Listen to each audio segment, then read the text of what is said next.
So, I'm here with Aaron Avont Johnson. He's the filmmaker behind this wonderful film, Lost, feature film we got a competition in London. Thank you. Thank you so much for being here. Thank you for having me. Thank you. Congratulations. Hard to know where to start. Amazing film, and we'll just state right off the bat. We're going to get onto what the film's about in a moment, but we need to talk about your history because it's amazing, really. Where you know, the age you are, if you don't mind me mentioning that. Please tell us about how this all started, even before this, when you got to film it, the age you were when you started making this film. It's incredible. Well, first let me say I am super excited to be here in London at this festival. It is totally amazing. We met a lot of great people, and I'm excited to be doing this interview. So, what up? So let's backtrack. I started at the age of 9 years old. That's when I knew I really wanted to take a step into the film industry. There's not many 9-year-olds that can. Not many 9 years old, but you know, at that time I didn't know where I wanted to go in the industry. I just know I wanted to do film. So I started off teaching myself on editing softwares, on how to edit, and I ventured off in trying to do filming. And then around the age of 12 and 13, well, I was still a one-man band, So around the age of 12 and 13, that's when I really started to develop my and you're serious by the you're serious. I mean, you're serious, yes. It's like super serious. Super serious. Around that age, that's when I really started to develop, writing. And before I actually started writing films, I wrote 2 books. You Are Never Too Young. I wrote that first book at 12, and Winning Mind Battles, I believe I wrote that at 14. So around that gap, that's when I really started to develop, that gift for writing. Then I led over into me wanting to write films. So funny enough about Lost, Lost was actually a short film that I did when I was 13. Yeah, sorry, I should have asked you. I know it's based on true events, I believe, but what actually is the story? Yeah, so this version of Lost, this is actually the feature. It's the feature, yeah of course. Before I turned this into a feature on last year, when I was 13, I made this into a short film, and it won in Miami. It won Best Short Film. In my category that I had in Miami, and pretty much it was about a story about a man trying to find his way, through life, when he's just lost. He's lost in life, he's lost in love, lost in family, he's just completely lost. He don't have anyone to cling on to. So I said, I want to turn this into a full feature. I really want to develop the story and develop the characters and really explain what the movie really is. And as you can see on the poster, we go through three phases. All of these are the same characters, just in different phases of their life. Yeah, we got the young Job, teen Job, and adult Job, and pretty much this movie faces a lot of real topics. It faces molestation, rejection. It faces definitely it puts a spotlight on the homeless aspect, because this character, not to spoil anything, y'all, but this character does go through a phase of pretty much raising himself. Tough. Yeah, it's quite tough. It is a very tough movie, and it's very, very, I would say it's very, very relatable. Still being an independent film, but I believe the message is just extremely strong. So, thank you. I mean, even that's a long time ago for me. I can remember what it's like to be 12, 13. And to be quite honest, all I was interested in was going on my bike and chasing girls. I had much to do with that. We're in a PlayStation. I'm trying to relate that to children of the age now. Mm-hmm. I'm guessing your parents must have been uber supportive, first of all. Of course. Of course. That's what I mentioned. Yeah, they're the best. Yeah, incredible. And at what stage did they realise that you were like super driven to do this? Was it from the 9? Literally straight away? Straight away. I came to my parents. I was telling them, I want to do film. I want to be in the industry. I really want to be in film. And before that, it was just destined for me to be in this industry, because before that, at age like 7 or 8, that's when I started actually trying to do acting first. Right. So I enrolled into the Miami's Children's Theater in Miami. So you did give that a shot? Yeah, I gave acting a shot. And honestly, even still, while I was making Lost into a short film, I was still in school at the time, and that's when I was still taking drama classes. I was actually still taking theater classes, and just developing myself as an actor. That way, when I direct, I know how to direct actors. I've done both sides. But were you like, great, but not really for me? Is that kind of how it went? No, I find joy, honestly, in just taking out the pen and the paper and the writing and really making sure that story is being told correctly. Now, as far as me being in front of the camera, that's a different story. I got to get used to that. But at this point, I don't really see myself really stepping in front. But yeah. How did you remain grounded? Because again, at 16, I can obviously relate to that, even though again it's a long time ago. I'm at that stage of 16, all I want to do is party by that age. Because most 16-year-olds do this, to be frank. Yeah? So how do you, because every day kind of, once you're doing this every day, is kind of like party in terms of you're living the dream that you really want to do. I know it's bloody tough to make films and all that, but even so, you're a young man and you're doing something very, very unusual for someone that age, which is the truth, isn't it? Yeah. So how are you keeping your feet on the ground during that time? Because you are a young man and all these things are going through your mind, and I don't know, but you can see where I'm getting at here. Yeah. So how do you keeping in control and not drifting off to be, I don't know, influenced to do other things? Yeah. You know, not necessarily things you shouldn't be doing, but you know what I mean, because you're young and you want to live the life a bit. So how did you get past all that? I guess with your parents, Well, self-motivation. First, my parents, they have definitely instilled in me a lot of morals and values and a lot of different things that... What do they do, if you don't mind me asking? They're just amazing. Okay, my parents they're very big on integrity and they're very big on character. And they made sure that that is something that I need to have in this world, not just in this industry, but on a day-to-day basis. I need to make sure I have integrity, that my so be honest, values, be true to yourself. be honest, be truthful, be kind. Yeah. You know, and you know, it's just coming from a place of just being like really driven. You know, being self-motivated. You know, some people call me not the typical, you know, teenager, not the typical 17-year-old, 16-year-old. Yeah. You know, but well, you're not. You know, to be fair. Yeah. I can understand. It's amazing. It's amazing. I can understand it, and you know, I truly love it, and I love what I do, and I would not change anything I have done. I will not change it for the world, because you know, this actually is like me partying. This is actually like me having fun because I love what I do. So it's awesome. Yes, sir. So you've had all this at a very young age, and I'm kind of thinking, I'm sure you've got loads of things in the pipeline at the moment, but how are you going to do something like this again? I mean, what is next? What is the future? Have you any kind of map? Yeah, definitely more features. I actually have a new feature that we're in production now, which will be produced in the summer. It's called The Christmas Wedding. It's a comedy, right, lovely. Which I cannot wait for that to come out because it's going to be hilarious. But when I first started really doing, because at first I was really accustomed to doing a lot of shorts, and even though my shorts were winning at different festivals and they were good shorts, I said, okay, now I want to extend myself to do a feature. Yes, and you know, and I decided to do a feature like when I just turned 16. So I was like, okay, I want to do a feature. It's like now time for me to really hit a feature because I believe that, you know, I have a story to tell, you know, through these characters and through the characters in this film. So, you know, doing that, it was scary, definitely extremely scary at first because I was like, okay, at first I was so used to being a one-man band, I know who's doing this and that, but come on set, I have crew that I literally did, it took me a while to know everyone's names, and it was, but get this. And they're all coming to you, Aaron. Exactly, they're all coming to me for direction. At first I was like, okay, well, you know, because it was a learning experience. I've never done like a full feature, and I definitely learned a lot. But you know, I can't just say it's me. Of course, it's the support of my family and, you know, my parents, but it's definitely the crew. This is actually a fun fact for everybody out there. This film, and I'm so proud of this film was actually made by everyone that was under the age of 20. So my DP, really? I believe he was 18 or 19 at the time. My sound just turned 18. My AD was 20. My PAs are like 17, 16. So this is actually a film. It wasn't just like, you know, a young person had written and directed, but a whole youth project. So was he the oldest person?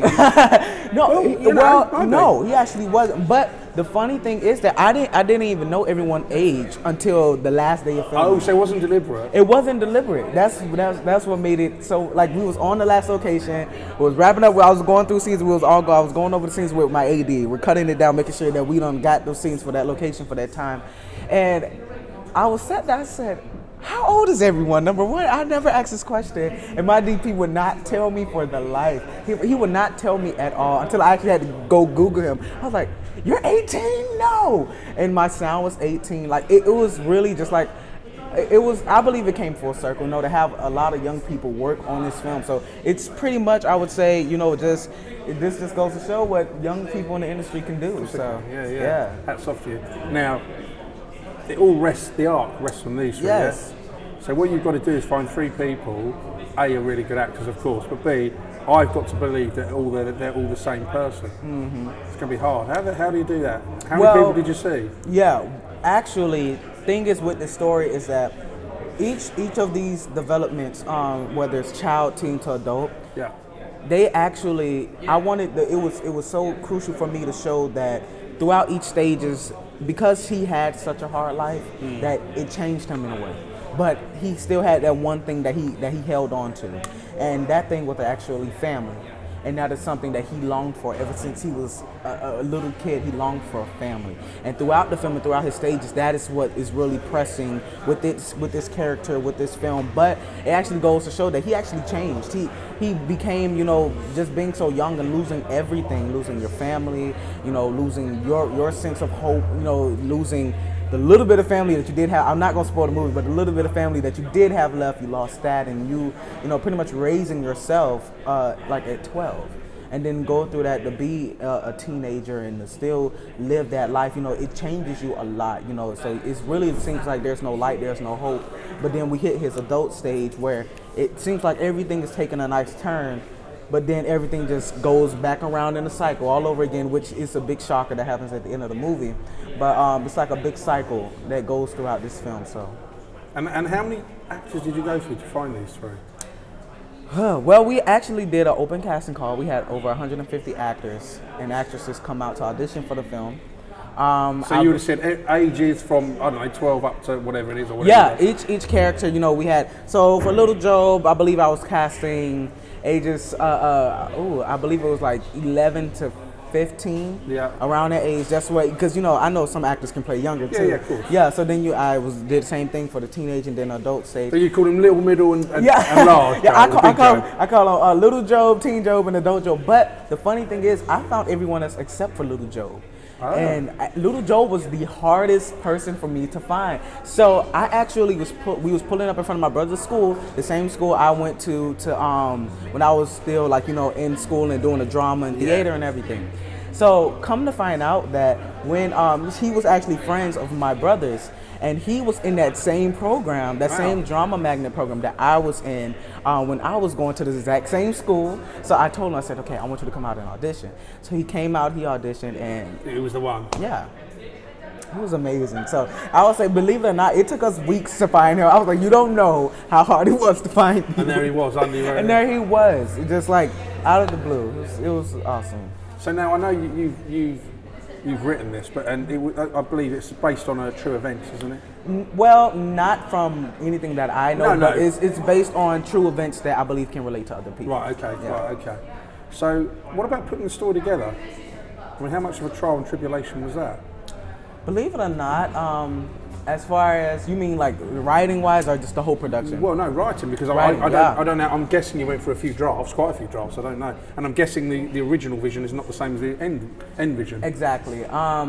Believe it or not, I always say when I get into my writing zone, I am like in a totally different world. I wrote this film in a week, which is the first crazy. version, yeah?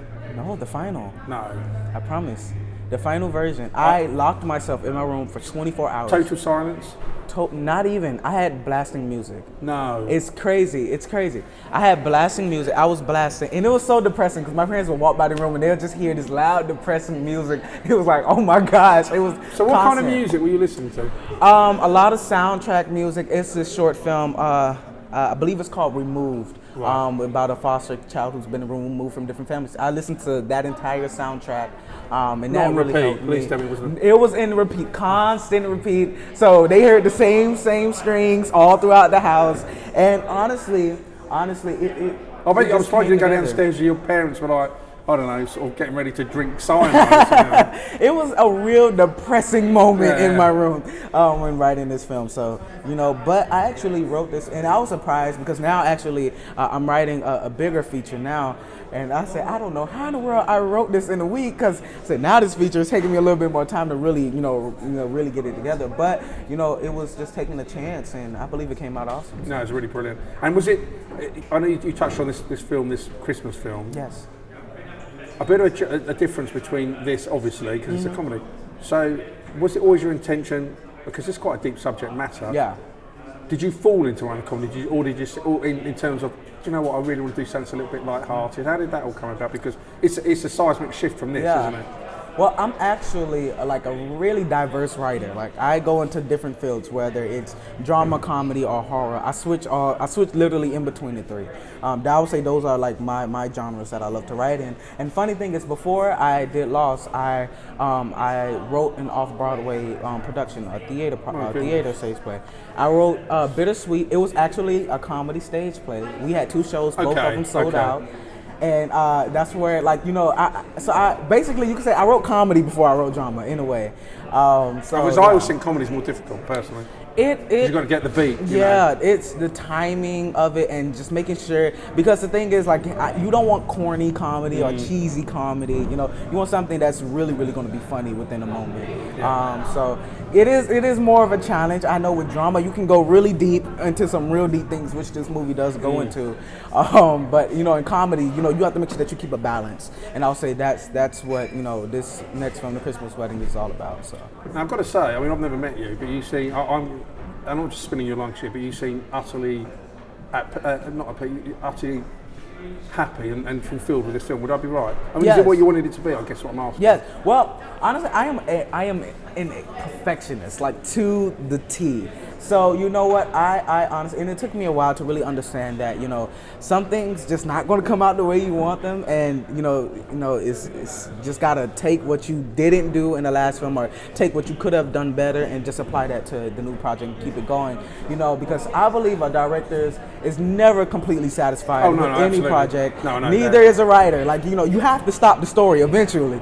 But I would say I believe that, you know, even throughout, you know, because I sit there, I pick apart like everything that I do, my films, everything. But you know, it makes me better in upcoming projects. So I would say with this film, I am truly proud of it. Truly, especially for it to be my first feature, for it to, you know, have been put together and under a short amount of time, because we shot this whole film in a week. Did you? Right. Okay.